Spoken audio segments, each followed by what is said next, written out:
Cada año, en el mundo se fabrican solo unas pocas centenas de máquinas de combate capaces de cambiar el rumbo de una guerra. El AH-64 Apache es una de ellas. No es solo un helicóptero, es un depredador aéreo de alta tecnología que ve en la oscuridad, golpea objetivos más allá del horizonte y soporta impactos que destrozarían a otras aeronaves. Su corazón está hecho de aluminio, titanio y compuestos, y su cerebro de la electrónica más avanzada. Pero hay un detalle del que no se habla en fuentes abiertas. Quédate hasta el final y descubrirás un secreto que cambiará para siempre tu idea sobre el Apache.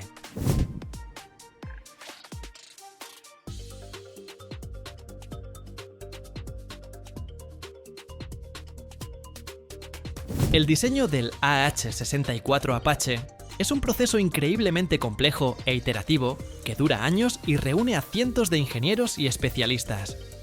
En esta etapa se emplean las tecnologías informáticas más avanzadas, incluidas las herramientas de diseño asistido por computadora. Con ellas se crean modelos tridimensionales detallados de cada parte del helicóptero, desde el gran fuselaje hasta los más pequeños sujetadores y líneas hidráulicas. Este enfoque permite realizar innumerables pruebas virtuales. Los ingenieros usan análisis por elementos finitos para simular la carga sobre cada pieza, comprobar su resistencia a vibraciones, altas temperaturas y fuerzas aerodinámicas.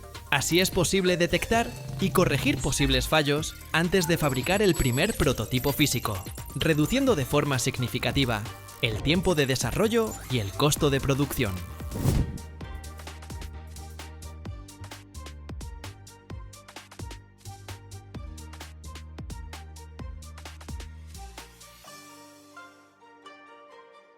Paralelamente a la modelización virtual, se lleva a cabo una selección extremadamente cuidadosa de materiales.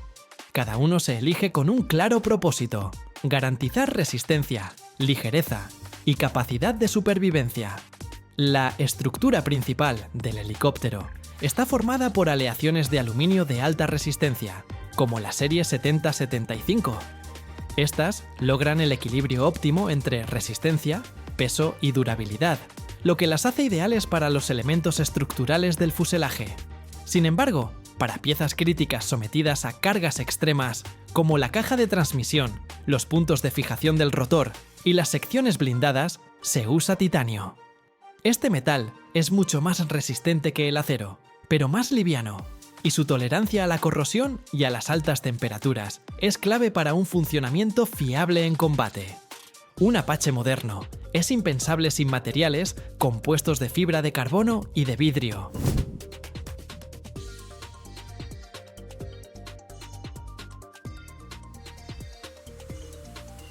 Estos se emplean en las palas del rotor principal y de cola, en partes del fuselaje y en el estabilizador trasero. Su gran ventaja es la increíble resistencia con un peso mínimo. Gracias a los compuestos, no solo se reduce la masa, sino que se logran formas complejas y aerodinámicas, mejorando el flujo de aire y reduciendo la detectabilidad por radar. El fuselaje del Apache, a pesar de su aspecto sólido y robusto, es en realidad una estructura formada por múltiples secciones fabricadas por separado y ensambladas después.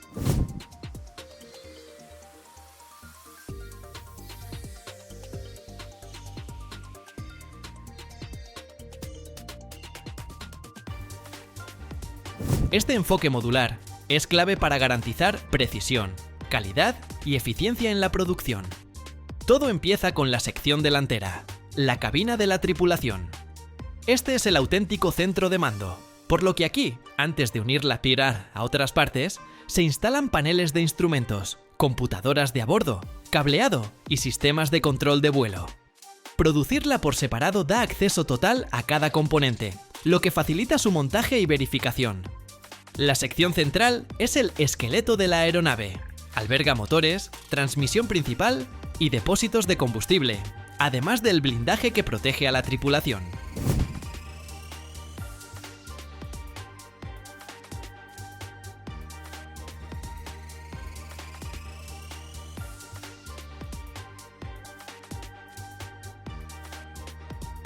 Como soporta las mayores cargas, se fabrica con las aleaciones más resistentes y bajo estrictos controles de calidad. La viga de cola, que sostiene el rotor trasero, debe ser ligera pero muy rígida para transmitir el par desde la caja de transmisión principal y resistir vibraciones sin deformarse. Cuando todas las secciones están listas, se llevan a la línea de ensamblaje final. Con fijadores de alta precisión, llamados jigs, se garantiza que todo encaje con tolerancias mínimas. Las piezas se unen con miles de remaches y pernos de gran resistencia.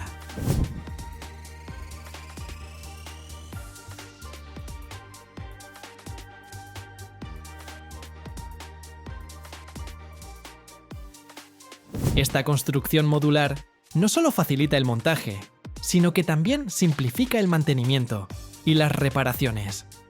Una sección dañada se puede sustituir sin desmontar todo el helicóptero. Después se añaden alas laterales, tren de aterrizaje y otros equipos. Solo entonces, el Apache pasa a la fase donde se instalan motores, rotores, sistemas electrónicos y armamento.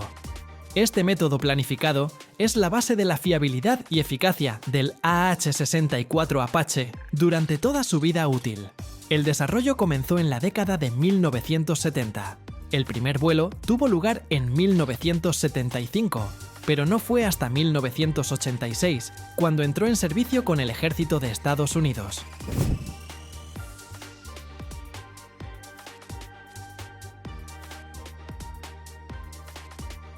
En más de 30 años, se han fabricado más de 2.400 unidades, y sigue siendo el principal helicóptero de ataque de muchos países. Su nombre, Apache, se eligió en honor a una tribu indígena, siguiendo la tradición del ejército estadounidense de nombrar helicópteros con nombres de pueblos originarios. Una de sus características más importantes es su avanzado sistema de puntería, que incluye el Target Acquisition and Designation Sight y el Pilot Night Vision Sensor. Son, en esencia, los ojos del helicóptero, que permiten detectar, identificar y atacar objetivos de día, de noche y con mal tiempo. Piloto y artillero reciben la imagen en visores montados en el casco, lo que les permite apuntar y controlar sistemas con solo mover la cabeza.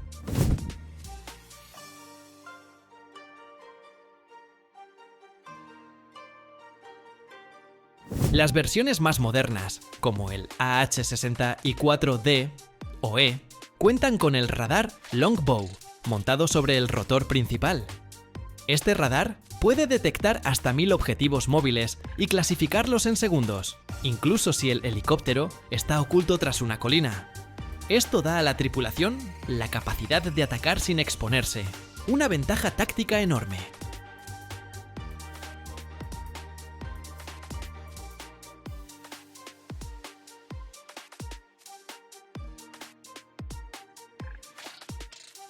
Cada año, en el mundo, se instalan más de 500.000 kilómetros de cables de ascensor, suficiente para rodear la Tierra 12 veces.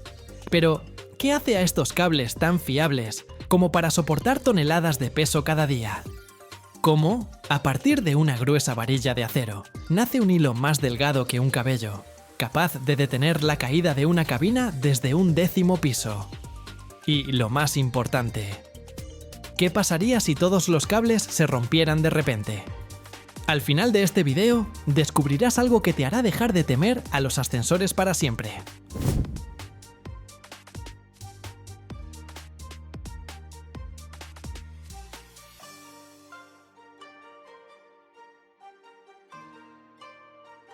La fabricación de cables de acero para ascensores es un proceso tecnológico complejo y de múltiples etapas, estrictamente regulado por las normas europeas para garantizar la máxima fiabilidad y seguridad. Todo comienza con la materia prima. El alambrón de acero, que es un alambre grueso, generalmente de varios milímetros de diámetro, suministrado en grandes bobinas.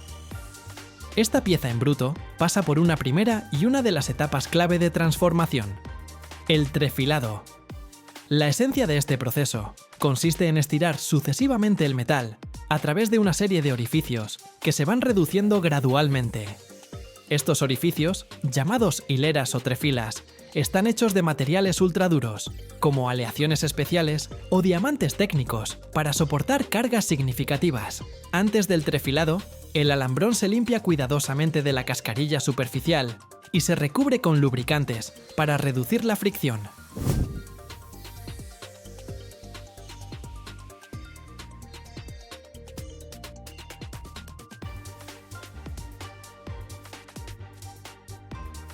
Con cada ciclo de estirado, el alambre se vuelve más delgado y más largo, y su estructura cristalina interna cambia. Se estira y se ordena a lo largo del eje, lo que conduce a un aumento significativo de la resistencia a la rotura. El número de ciclos de trefilado puede llegar a 17 para obtener un alambre con un diámetro exactamente definido, que a veces se mide en centésimas de milímetro. Para los cables destinados a operar en condiciones de alta humedad, se puede aplicar un recubrimiento adicional de zinc, que protege el acero de la corrosión. El alambre de alta resistencia obtenido es el material de partida para la siguiente etapa: el torcido de los cordones, que son los elementos de fuerza principales del futuro cable. Esta operación se realiza en máquinas torcedoras especiales que con alta precisión retuercen un número determinado de alambres, generalmente de 7 a 19, alrededor de un alambre central.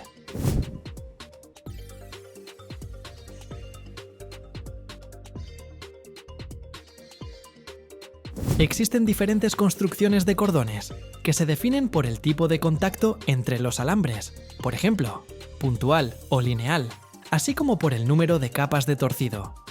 La construcción del cordón influye directamente en características operativas del cable como la flexibilidad, la resistencia al desgaste y la resistencia a la fatiga del metal. Cuando los cordones están listos, se convierten en componentes para la etapa final de torcido: la formación del cable. Durante esta operación, los cordones se tuercen alrededor de un elemento central llamado alma. El alma cumple varias funciones importantes. Llena el espacio entre los cordones, impidiendo su desplazamiento radial y deformación bajo carga, y también sirve como un depósito interno de lubricante. El alma puede ser orgánica, hecha de fibras de sisal o cáñamo, que absorben y retienen bien el lubricante, asegurando una lubricación prolongada de la estructura interna del cable. También se utilizan almas sintéticas, por ejemplo, de polipropileno, que son resistentes a la humedad y a ambientes agresivos.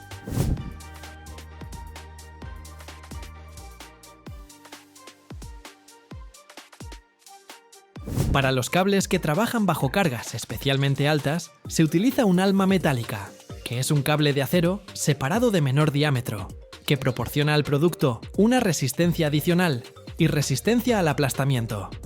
Después de completar el torcido, el cable pasa por un tratamiento final. Se impregna con un lubricante especial para cables. Este lubricante protege contra la corrosión y, no menos importante, reduce la fricción entre los alambres individuales y los cordones durante el trabajo de flexión del cable, evitando su desgaste abrasivo y roturas internas. La etapa final, y más responsable, es el control de calidad integral. Cada lote de productos se somete a pruebas rigurosas. Micrómetros láser de alta precisión verifican la conformidad del diámetro del cable con los parámetros declarados.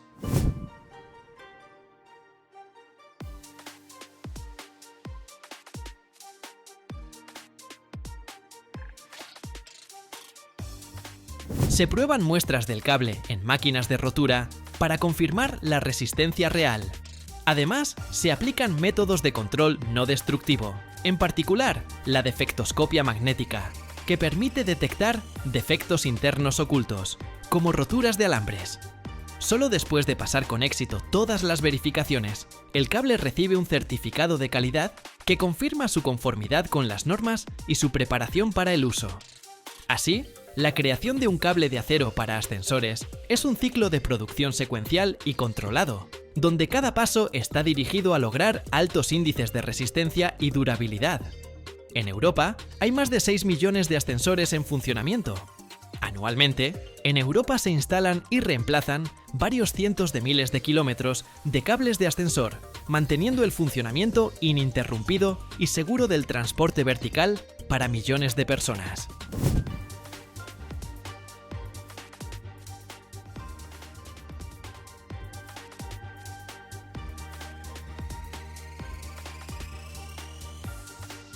En España hay más de 1.100.000 ascensores en funcionamiento, lo que la convierte en el país con la mayor densidad de ascensores por habitante del mundo.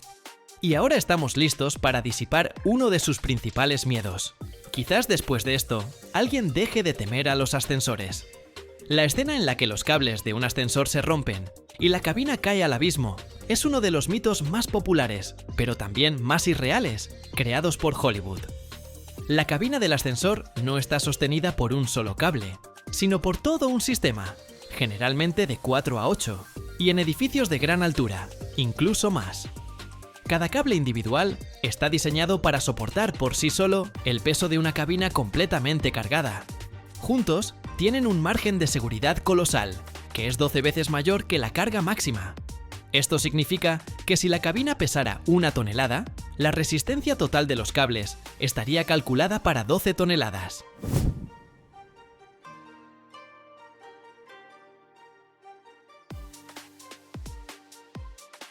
Para que todos los cables se rompieran al mismo tiempo, tendría que ocurrir un evento absolutamente increíble.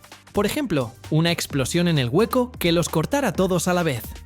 Por sí mismos, por desgaste, nunca se rompen simultáneamente. Los cables se desgastan gradualmente, y cualquier signo de desgaste, como la rotura de alambres individuales o la reducción del diámetro, se detecta durante las inspecciones técnicas regulares mucho antes de que la situación se vuelva ni siquiera remotamente peligrosa. Esta es la parte más importante que pocos conocen. Imaginemos lo imposible. Todos los cables desaparecen por arte de magia. El ascensor aún así no caería. Ya en 1852, el ingeniero Elisha Otis inventó un sistema de seguridad que es la base de todos los ascensores modernos. Funciona independientemente de los cables. En la parte superior del hueco hay un dispositivo especial con su propio cable separado, conectado a la cabina.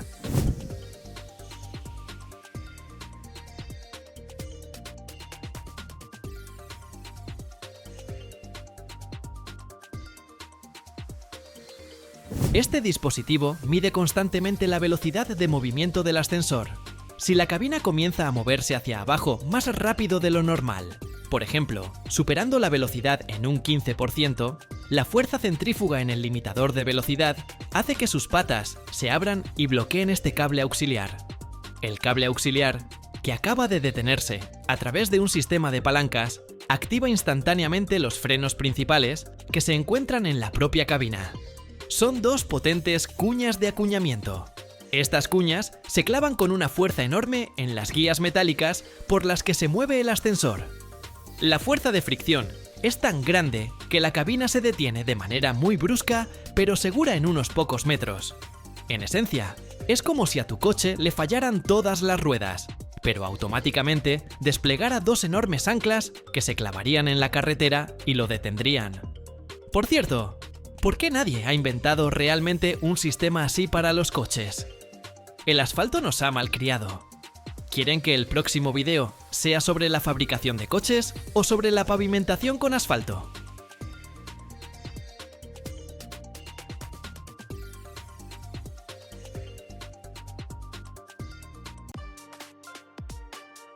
Cada año, en el mundo, se fabrican más de 2.000 millones de bombillas.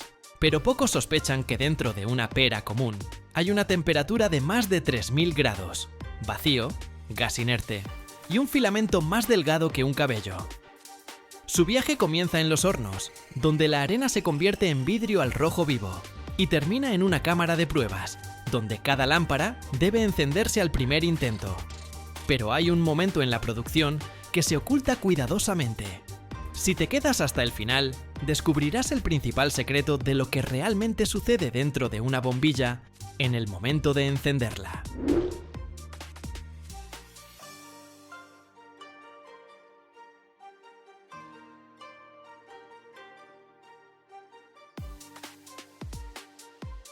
La luz no nace de la nada. En la fábrica de bombillas todo zumba, brilla, parpadea y convierte vidrio, metal y gas en miles de fuentes de luz cada día.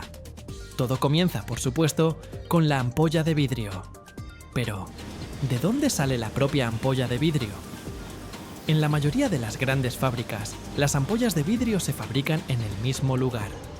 Es parte de la misma cadena de montaje. Todo comienza con arena de cuarzo, sosa y piedra caliza. Se mezclan, se funden en hornos a una temperatura de más de 1500 grados Celsius y luego máquinas especiales soplan esas familiares peras a partir del vidrio fundido. El proceso está completamente automatizado. Tubos o gotas de vidrio se introducen en un molde, donde se inyecta aire, y el vidrio toma la forma deseada de la ampolla.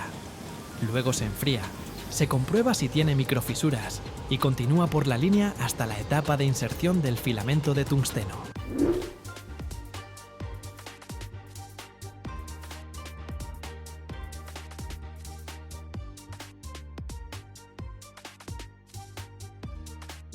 Si la fábrica es pequeña o subcontrata parte del proceso, entonces las ampollas se compran a fábricas de vidrio especializadas que suministran piezas estandarizadas en grandes lotes y embalajes. Pero en las modernas plantas de producción en masa, el vidrio se funde y se moldea en el propio lugar, porque es más rápido, más barato y más preciso. Primero, los tubos se calientan en secciones de horno con quemadores abiertos. Un flujo de aire caliente y llamas gira alrededor del vidrio, hasta que comienza a brillar con un naranja intenso, como metal al rojo vivo. La temperatura supera los 1000 grados, el vidrio se vuelve blando, como el cobre en el yunque. Y aquí entra en juego la automatización. Pinzas giratorias sujetan el tubo, cortan la longitud necesaria y una máquina de soplado, así la llaman a veces en las fábricas, inyecta aire en el vidrio. La gota de vidrio blanda y caliente comienza a inflarse dentro del molde metálico hasta que adquiere la familiar forma de pera de una bombilla.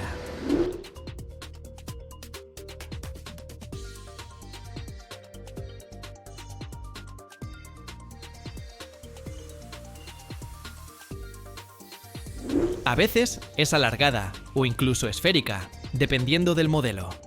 Todo tarda menos de un segundo, pero en ese segundo hay décadas de tecnología y cálculos precisos. Grosor de la pared, uniformidad del arco, tamaño del casquillo. Todo bajo control. Luego, la ampolla se mueve lentamente por la cinta transportadora. Entra en una sección de enfriamiento controlado. Allí su temperatura baja gradualmente a la temperatura ambiente para que el vidrio no desarrolle microfisuras. Esto se llama recocido, una etapa necesaria para eliminar la tensión interna. Después viene la inspección visual. Cámaras detectan los defectos y detectores especialmente sensibles, las irregularidades microscópicas. Solo las ampollas perfectas llegan a la zona de montaje. Tan pronto como la ampolla de vidrio se ha enfriado y ha pasado la inspección, es recogida por otra línea, donde el corazón de la lámpara espera su lugar. Es el filamento de tungsteno, un alambre finísimo, enrollado en un resorte apretado. No podrías coser una camisa con él, pero sí podrías calentar el aire al rojo vivo.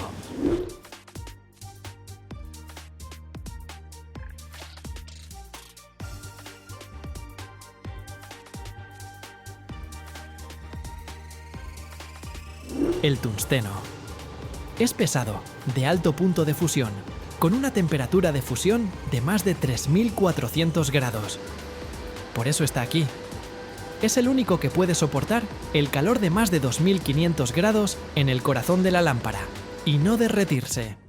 El resorte se forma a partir de un alambre de tungsteno de micras de grosor en bobinas especiales. Decenas de metros de alambre se enrollan automáticamente. Luego, los filamentos de tungsteno se montan en dos soportes de níquel que van hasta la base. Estos soportes están soldados a los contactos. Son ellos los que conducen la corriente que enciende el filamento. Parece simple, pero aquí todo es ultra preciso. La distancia entre las espiras, la longitud uniforme del filamento, la simetría, porque la más mínima inclinación producirá una luz incorrecta, un calor desigual, y hará que se queme. Mientras se prepara el filamento, la ampolla de vidrio se abre y se limpia con un chorro especial de nitrógeno seco o aire a presión, ya que cualquier mota de polvo puede convertirse en un punto débil, porque la lámpara es un microsistema cerrado y en ella debe haber una limpieza perfecta.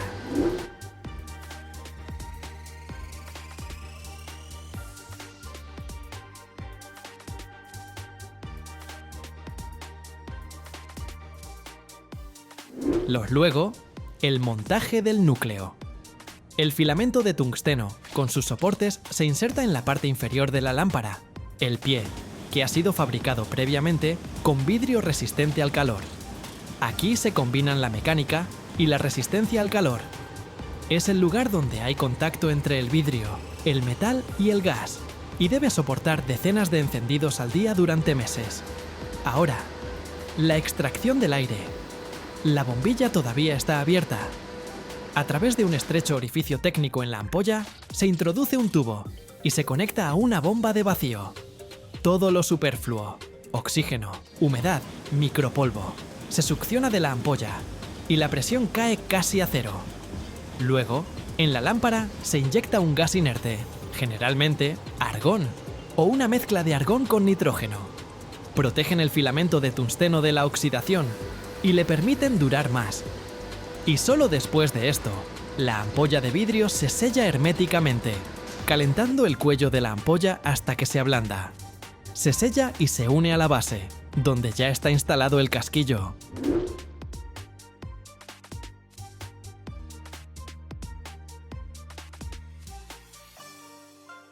El casquillo es esa misma espiral metálica, o dos pines, según el tipo, con la que la lámpara se enrosca en el portalámparas.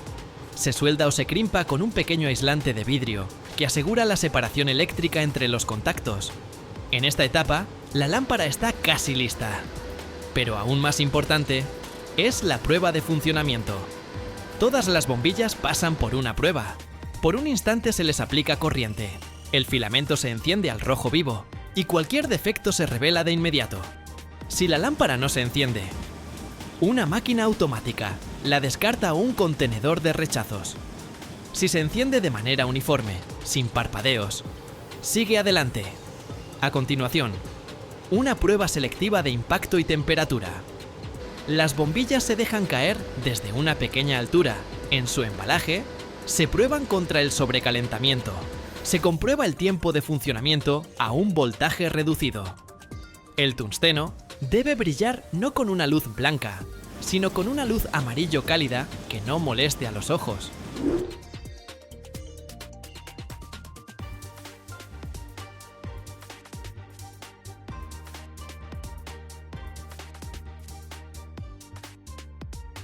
El empaquetado también es automático. Las bombillas se clasifican, se insertan en fundas de cartón o celdas de plástico que las protegen de los golpes. Todo esto en minutos. Desde el tubo de vidrio hasta la bombilla terminada pasan solo de 3 a 5 minutos. Algunas líneas modernas producen 6.000 bombillas por hora, sin detenerse ni un minuto. Y cuando en el supermercado coges una bombilla común, lisa, ligera, transparente, en ella se esconde todo este viaje. Vidrio, fuego, gas, metal, automatización, enfoque y todo, para dar luz a una sola habitación.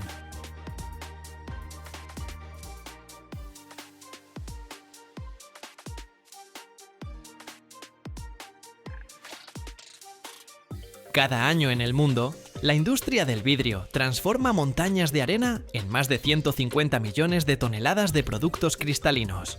Imaginen una ciudad entera construida solo con el vidrio producido en un único año.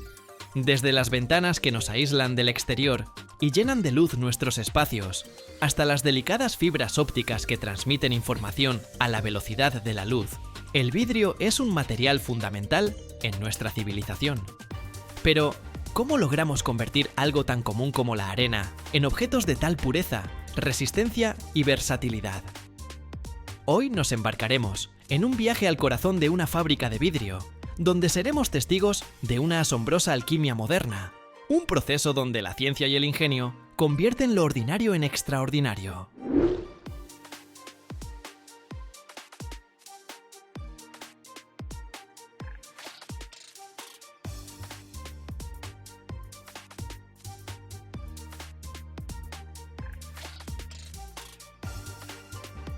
El viaje del vidrio comienza con una selección rigurosa de sus ingredientes mágicos, una receta perfeccionada a lo largo de milenios.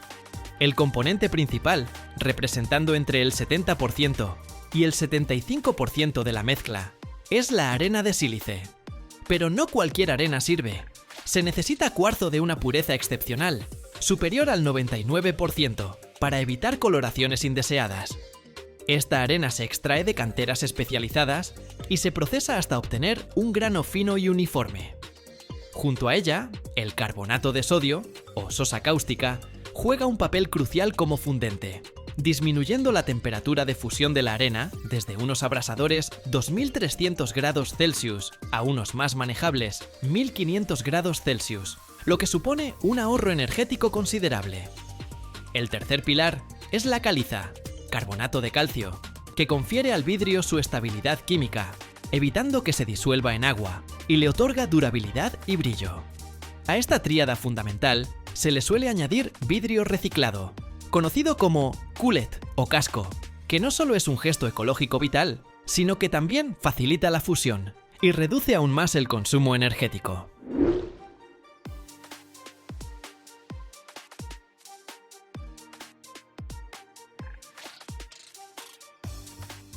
Una vez que estas materias primas llegan a la planta, se almacenan en imponentes silos, como si fueran los tesoros de un gigante.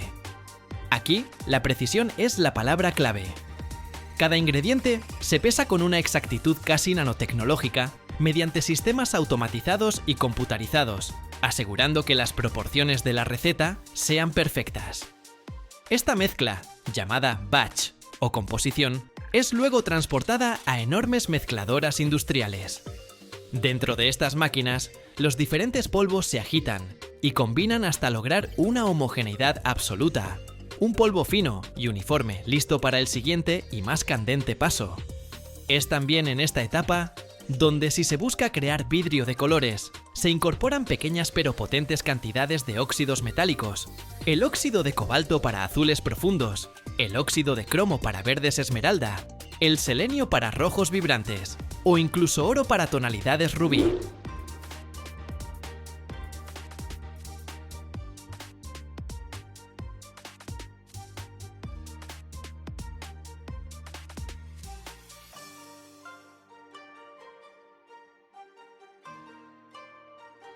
El corazón ardiente de la fábrica es, sin duda, el horno de fusión. Estas no son simples fogatas, son colosos de ingeniería, revestidos con ladrillos refractarios capaces de soportar temperaturas extremas, que pueden operar continuamente durante una década o más. La mezcla o batch se introduce de forma constante por un extremo del horno, que puede llegar a medir decenas de metros de largo. En su interior, la temperatura alcanza niveles infernales, entre 1500 y 1600 grados Celsius, superando la temperatura de la lava volcánica. Bajo este calor implacable, los componentes del batch comienzan a fundirse, a reaccionar químicamente entre sí, burbujeando intensamente mientras los gases atrapados se liberan. Este proceso, que incluye la fusión, la afinación, eliminación de burbujas y la homogeneización, puede durar entre 24 y 50 horas, asegurando que el vidrio fundido alcance una consistencia uniforme y una pureza óptima. El resultado es un mar de vidrio líquido, incandescente y viscoso, como miel dorada al rojo vivo, listo para ser domado y moldeado.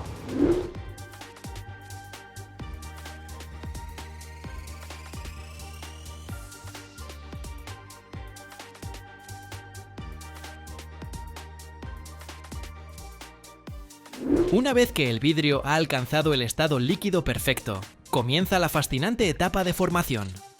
Para la producción de vidrio plano, el que encontramos en ventanas, espejos o mesas, el método predominante es el revolucionario proceso float o de flotación. Inventado en la década de 1950, este proceso consiste en verter el vidrio fundido desde el horno, en una cinta continua y controlada, sobre un gran baño de estaño líquido mantenido a una temperatura precisa en una atmósfera inerte para prevenir la oxidación. Dado que el vidrio es menos denso que el estaño, flota sobre él, extendiéndose de manera natural por la gravedad y la tensión superficial. Esto crea una lámina de vidrio con un paralelismo perfecto entre sus caras y una superficie tan lisa que no requiere ningún pulido posterior. El grosor de esta lámina, que puede ir desde finísimas hojas de menos de 1 milímetro hasta robustas placas de más de 2 centímetros. Se controla con precisión ajustando la velocidad a la que se extrae la cinta de vidrio del baño de estaño.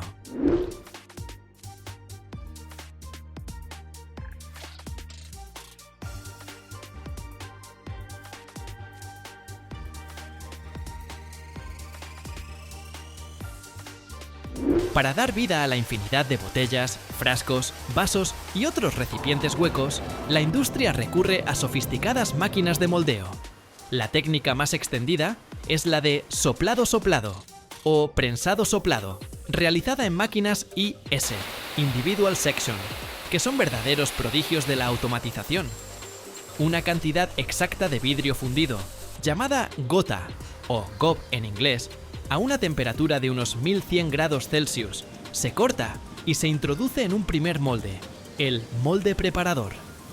Aquí, mediante un soplo de aire comprimido o la acción de un émbolo, se forma una preforma hueca inicial.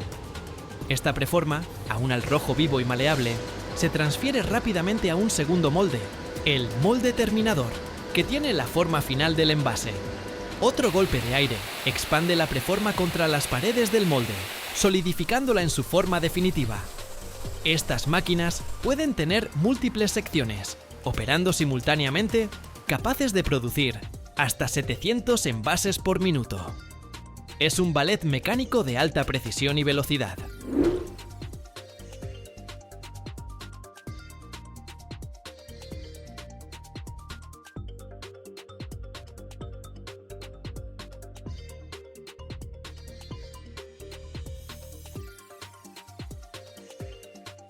Independientemente de su método de formación, el vidrio recién moldeado, ya sea una lámina continua o una botella individual, está a una temperatura muy elevada y, crucialmente, contiene tensiones internas significativas, debido al enfriamiento desigual entre su superficie y su núcleo. Si se dejara enfriar al aire libre sin control, estas tensiones lo harían extremadamente frágil, propenso a romperse ante el más mínimo golpe o cambio brusco de temperatura. Para evitarlo, y para dotar al vidrio de su característica resistencia, es imprescindible someterlo al proceso de recocido, annealing. El vidrio viaja lentamente, sobre rodillos o cintas transportadoras, a través de un largo horno túnel llamado layer, o archa de recocido. Dentro de este túnel, que puede extenderse por cientos de metros, la temperatura se controla con una precisión exquisita. Primero, el vidrio se recalienta ligeramente para igualar su temperatura interna y externa, y luego se enfría de manera muy gradual y controlada, un proceso que puede durar varias horas. Este enfriamiento paulatino permite que la estructura molecular del vidrio se organice y se relaje, eliminando las tensiones internas y confiriéndole la estabilidad y la resistencia que conocemos.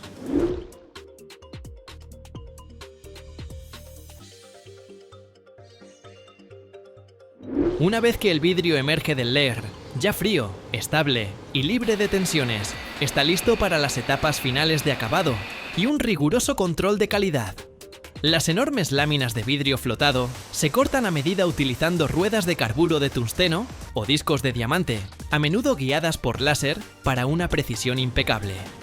Los bordes pueden ser pulidos o biselados para mejorar la seguridad y la estética. A continuación, cada pieza, sea una lámina o un envase, se somete a una inspección exhaustiva.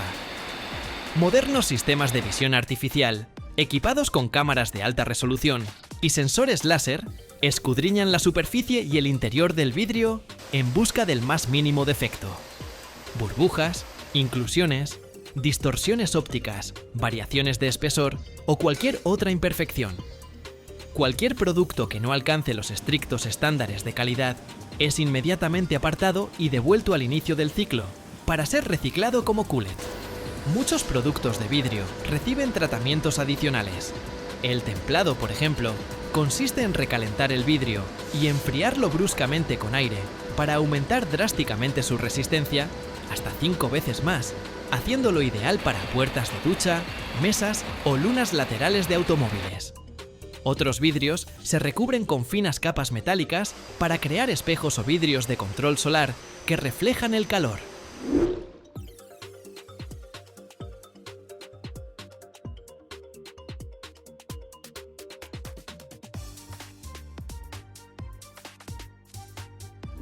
Y así culmina este extraordinario viaje. Lo que empezó como simples granos de arena se ha transformado a través de un intrincado proceso de calor extremo, precisión mecánica y control científico, en un material que define gran parte de nuestro entorno construido y tecnológico. Desde las humildes botellas que conservan nuestros alimentos hasta los sofisticados paneles de vidrio que revisten los rascacielos más altos del mundo, el vidrio es un testimonio del ingenio humano. Y quizás su cualidad más admirable en la era moderna es su infinita reciclabilidad. El vidrio puede ser fundido y reformado una y otra vez, sin perder jamás su pureza ni sus propiedades.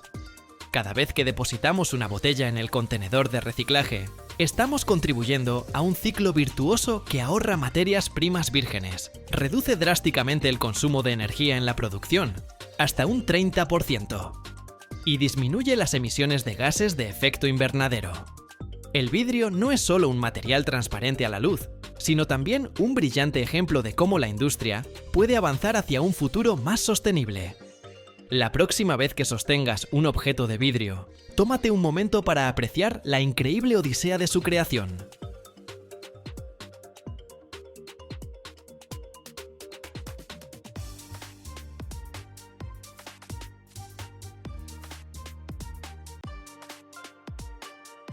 Más ligero que el acero, casi a la mitad, pero igual de resistente. Un metal que no teme al óxido, al agua salada e incluso puede vivir en tu cuerpo sin causar alergias. Eso es el titanio. Pero, ¿cómo este metal nace de una roca que llamamos mineral? Vamos a descubrir su fascinante camino.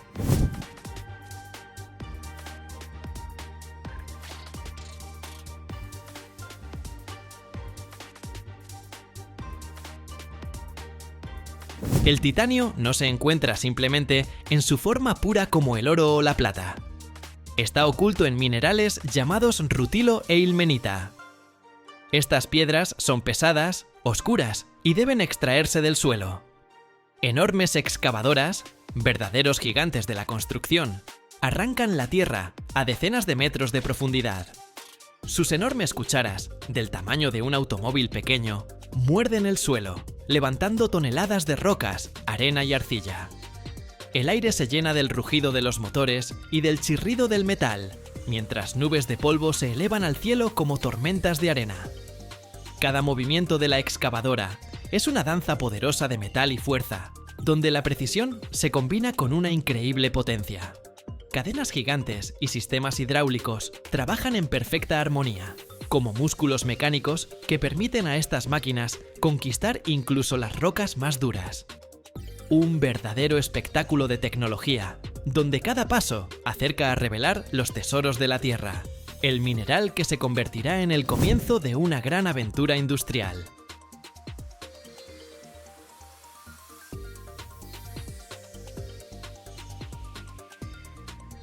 El peso del mineral extraído puede alcanzar cientos de toneladas cada día. Una vez extraído, el mineral se limpia de rocas, arena y hierro, utilizando separadores magnéticos y gravitacionales, como un tamiz que separa las partículas útiles. Y aquí comienza lo más interesante.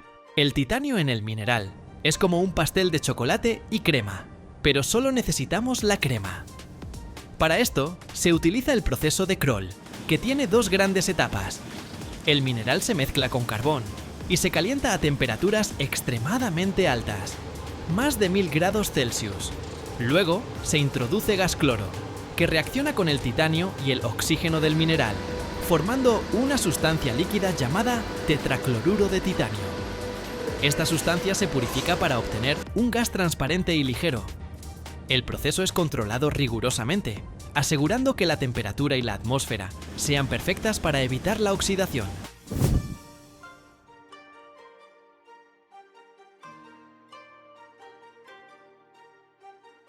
El tetracloruro purificado se introduce en una gran cámara hermética, donde se mezcla con magnesio fundido a más de 1500 grados Celsius. El magnesio captura el cloro y el resultado es titanio puro en forma de una masa porosa, conocida como esponja de titanio.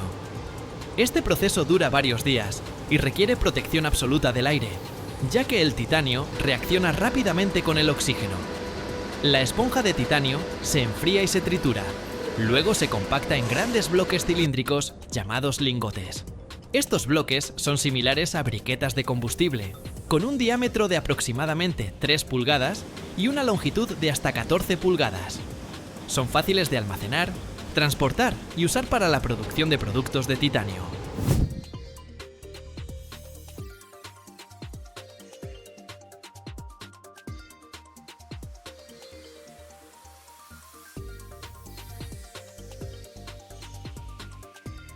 Una vez que los lingotes de titanio están listos, se funden y se moldean para obtener piezas que se utilizarán en la aviación, medicina, ingeniería y muchas otras industrias.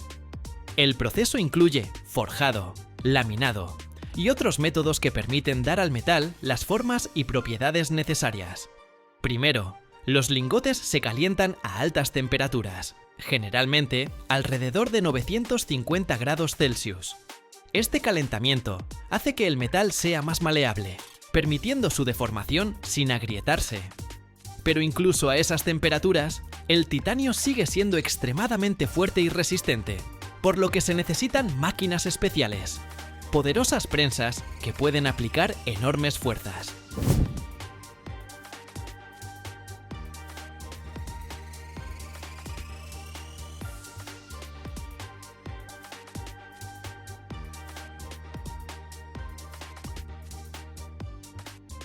Uno de los métodos más comunes para dar forma al titanio es el laminado. En este proceso, los lingotes pasan entre rodillos que reducen su grosor y los alargan. El laminado permite obtener hojas delgadas de titanio con un grosor uniforme y una superficie lisa. Estas hojas se utilizan para fabricar fuselajes de aviones, implantes médicos, componentes de motores y muchos otros productos. Otro método ampliamente utilizado es el forjado, donde el metal se somete a presión, ya sea por impacto o de manera gradual, para darle forma. El forjado se realiza en prensas especiales o martillos que aplican una presión inmensa. Esto compacta la estructura del metal, aumentando su resistencia y tenacidad, características cruciales para piezas que operarán en condiciones extremas, como los motores de aviones.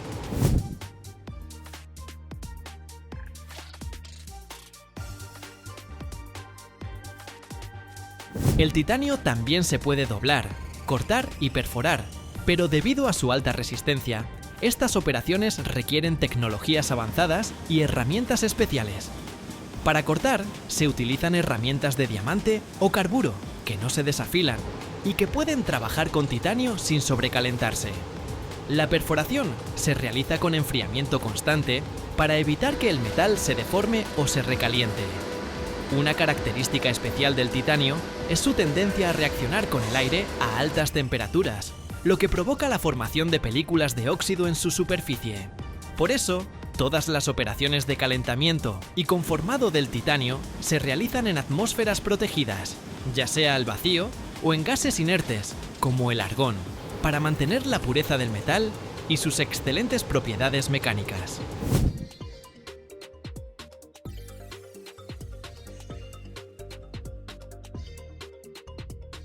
Los aviones y naves espaciales contienen hasta un 30% de titanio porque es ligero y soporta grandes cargas. Los implantes de titanio no son rechazados por el cuerpo, por lo que se utilizan para prótesis, implantes dentales e incluso marcapasos.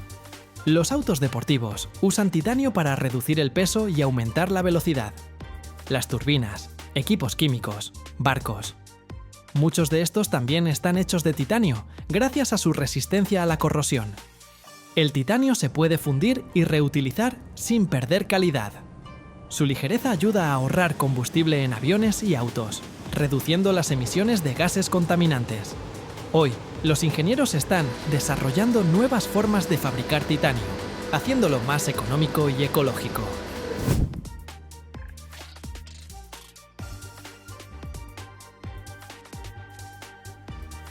La tecnología más revolucionaria es la impresión 3D con titanio. El futuro ya está aquí. Imagina que, en lugar de cortar o forjar metal, literalmente crean una pieza capa por capa, como si construyeran un modelo con el material más resistente. Este método permite fabricar formas complejas, con cavidades internas, delgadas costillas y patrones geométricos que antes eran imposibles. Gracias a la impresión 3D, se puede reducir el peso de las piezas sin perder resistencia. Ideal para aviación y exploración espacial. El proceso se realiza en cámaras especiales, donde el polvo de titanio se funde con láser o un haz de electrones, controlando cada capa con precisión. Esto no es solo una tecnología. Es el futuro que ya está creando piezas más ligeras, fuertes y eficientes para las aplicaciones más exigentes.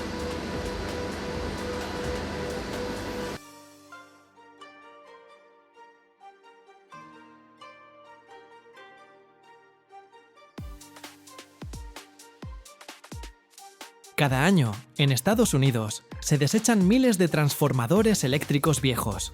Esos gigantes de acero que durante décadas suministraron energía a casas, hospitales, fábricas. Pero pocos saben que dentro de muchos de ellos se esconde una verdad explosiva: los bifenilos policlorados, o PCB como se les conoce. Son sustancias tóxicas que se usaron durante años como líquidos refrigerantes. Hoy están prohibidos en la mayoría de los países. Sin embargo, estas bombas químicas de acción lenta todavía duermen silenciosamente en carcasas abandonadas. ¿Cómo exactamente desecha Estados Unidos estos aparatos? ¿Por qué su desmantelamiento requiere tanto cuidado como desactivar una mina? ¿Y es verdad que algunos transformadores siguen vivos y funcionando, a pesar de las prohibiciones? Quédate, que esto solo se va a poner más ruidoso.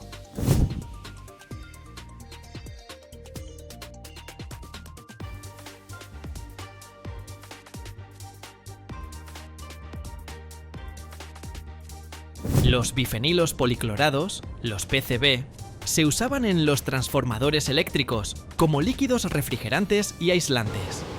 Fueron muy populares desde los años 1920 hasta finales de los 1970.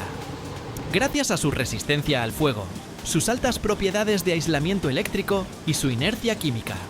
Pero fueron precisamente estas cualidades las que convirtieron a los PCB en una seria amenaza ambiental. Estos compuestos químicos no se descomponen en la naturaleza. Se acumulan en el suelo, en el agua, en los organismos de animales y personas. Están reconocidos como cancerígenos.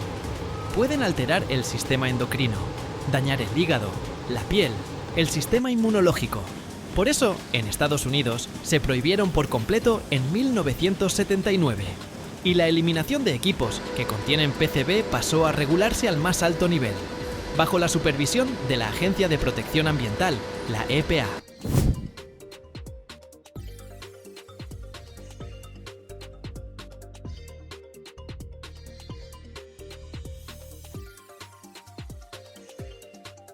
Si el transformador todavía está conectado, o si es demasiado complicado y peligroso moverlo sin una revisión previa, los especialistas van hasta el lugar.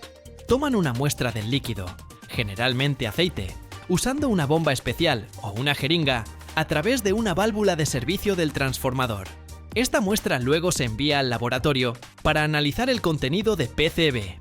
Si el transformador ya está fuera de servicio o sin energía, se desmonta, se embala herméticamente y se transporta a un punto de eliminación certificado o a un laboratorio, donde se realiza el análisis.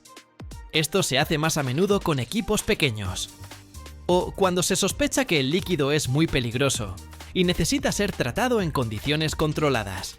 En cualquier caso, la regla de oro es no romper el sello hermético para que los compuestos dañinos no lleguen al medio ambiente. Por eso, el proceso está estrictamente regulado, desde el tipo de contenedores hasta el etiquetado y los protocolos de seguridad. Máxima precaución.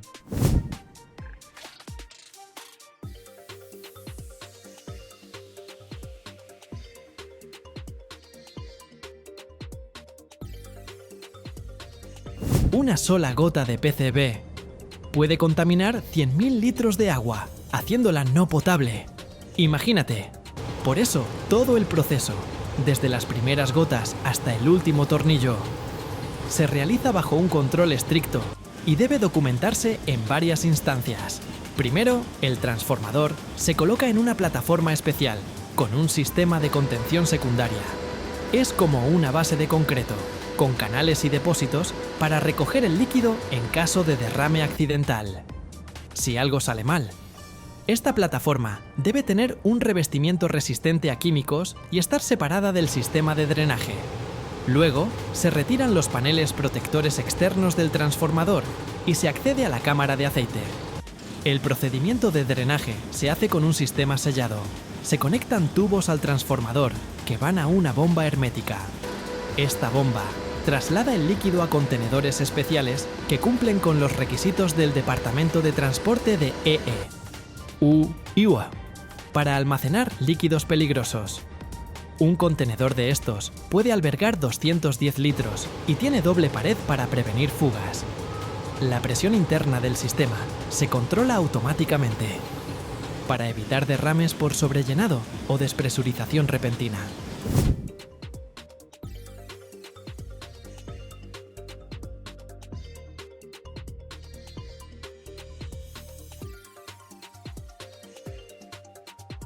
En promedio, un transformador viejo contiene entre 100 y 600 litros de aceite. Y si está contaminado con PCB, todo ese volumen se considera tóxico. Un nivel de contaminación superior a 50 partes por millón, 50 ppm, se clasifica como material tóxico con PCB y requiere una eliminación especial. Los contenedores, justo después de llenarse, se cierran herméticamente, se etiquetan y se pesan. Luego se transportan a plantas certificadas de incineración a alta temperatura o de neutralización química. Después de drenar el líquido, la carcasa del transformador se lava a fondo varias veces, a veces usando solventes o absorbentes. Y todo el líquido de lavado también se recoge en contenedores especiales. Deshacerse de un transformador es como desmontar una bomba peligrosa. Por fuera parece solo un pedazo de hierro. Por dentro, veneno que tarda décadas en descomponerse. Hay que saber qué hacer con cada tornillo, porque un error puede costar la salud o millones de dólares.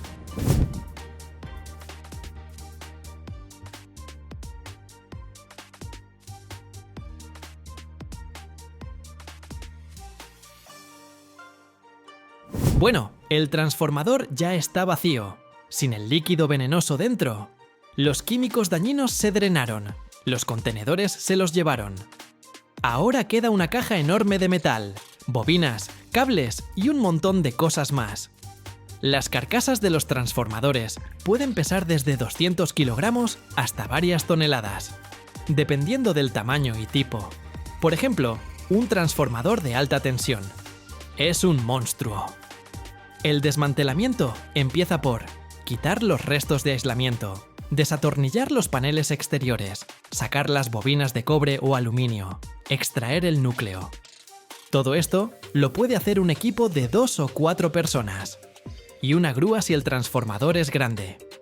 Algunas partes se cortan, con una amoladora, un soplete de gas o una prensa industrial.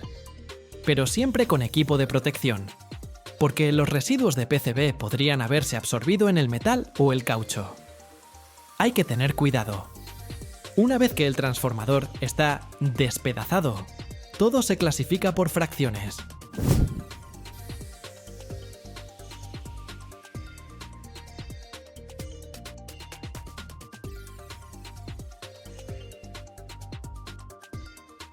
El cobre o el aluminio de las bobinas se separa como metal no ferroso. A menudo se recicla. El acero, las partes de la carcasa, van al metal ferroso.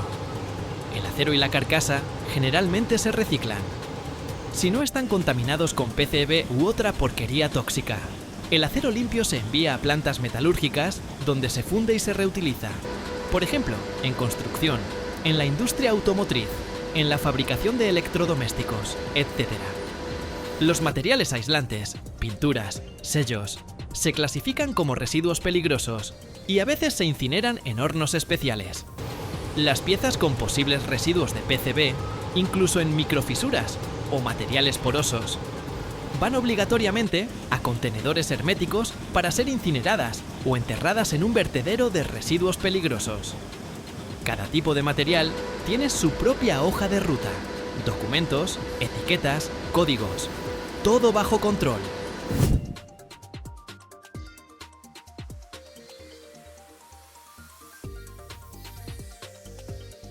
Todo lo que queda después del desmantelamiento y la clasificación se transporta a instalaciones certificadas. No hay muchas en Estados Unidos, porque el trabajo es peligroso. Pueden ser incineradores, o sea, plantas de combustión a alta temperatura, donde el calor alcanza los 1200 grados Celsius. ¡Una barbaridad! O pueden ser vertederos subterráneos especiales, donde los residuos se aíslan herméticamente durante décadas. El transporte, solo en vehículos especiales, herméticos, con GPS. Toda la carga en contenedores lleva la etiqueta Hazmat. Materiales peligrosos. Los conductores tienen licencia especial. Las rutas están aprobadas por el gobierno. Todo queda registrado. No hay margen para errores.